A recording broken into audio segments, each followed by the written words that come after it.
how to change the back former. First step, remove the hopper, loosen the screws,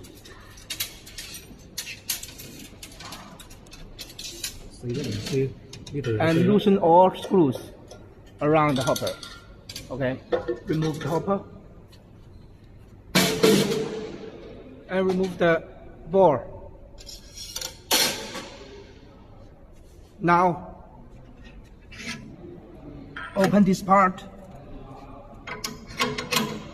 loosen both screws,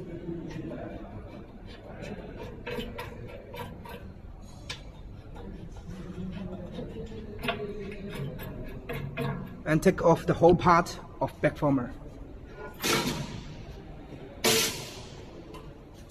Okay.